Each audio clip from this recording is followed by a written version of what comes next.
All right, ladies and gentlemen, this is the last video wrapping this thing up. Definitely, I'm glad for that. Move on to other things. Just wanted to say a couple notes about artificial intelligence. I've been seeing a lot on the news and online about it. I think one of the fears, and a lot of movies talk about artificial intelligence and basically how it's a bad thing for us.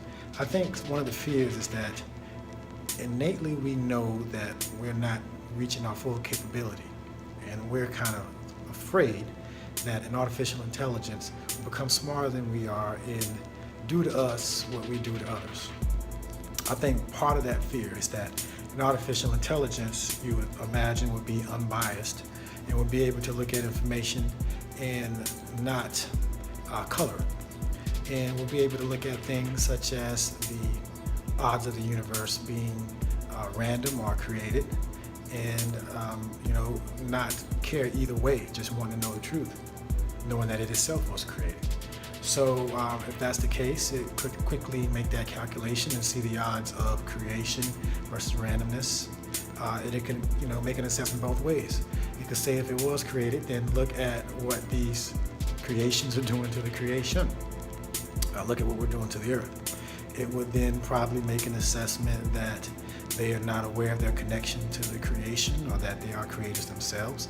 And if they continue on this path, they'll destroy the earth themselves, and they will see that the earth is precious. Look how many other planets that we know of that have this much life.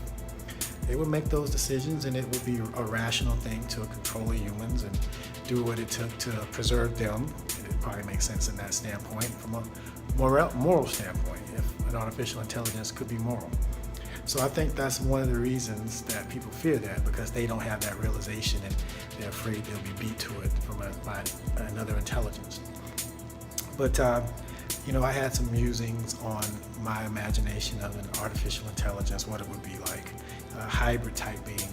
But you don't have to do too much imagining, because you are a hybrid type being as far as your own inner intelligence. Look at what your body does. Look at what your brain does.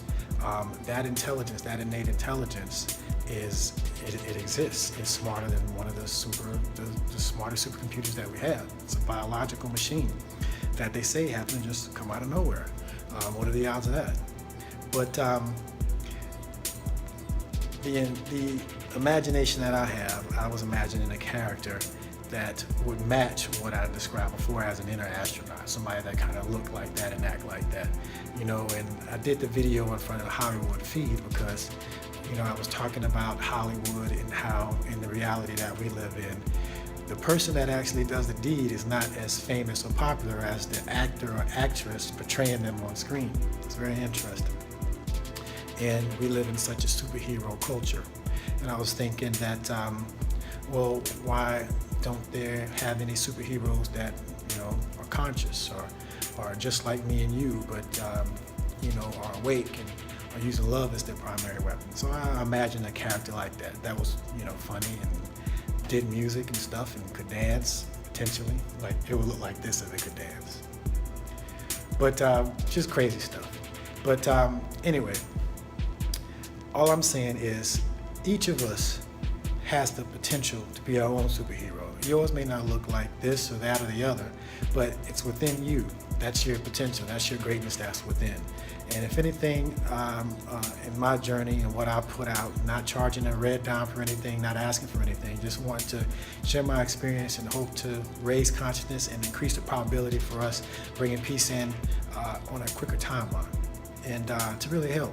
Because I think that spirituality is the core of any problem that you can think of in this world. It boils down to spiritual problems, and that's what I came to, and that's what I try to address, what I'm trying to address. So as I wrap this up, we'll have a discussion tomorrow. We'll see what happens. Don't really expect too much.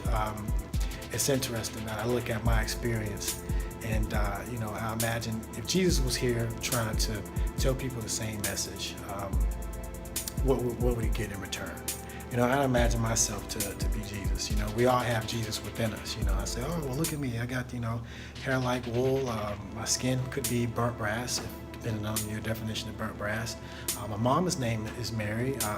She's not a virgin. I don't think she was a virgin, but I was born in Virgo, and I have a strange mark that's in the same spot where Jesus was stabbed. But those are just coincidences, and those wouldn't change anything about whether you believe what I'm saying is true or not. And it's just an interesting thought that he would go through the same thing in this modern day time. Look at what he went through then, and he was doing amazing things then, and they still didn't believe him, and they killed him. So it's just interesting, an interesting analogy. But enough of that. We're going to have some discussions, and we're going to see where this goes. But it's been a wild ride, and we'll see where it goes. And the next time you see me, we'll probably be broadcasting for the eclipse. I think that'd be a cool event. All right, y'all. Peace.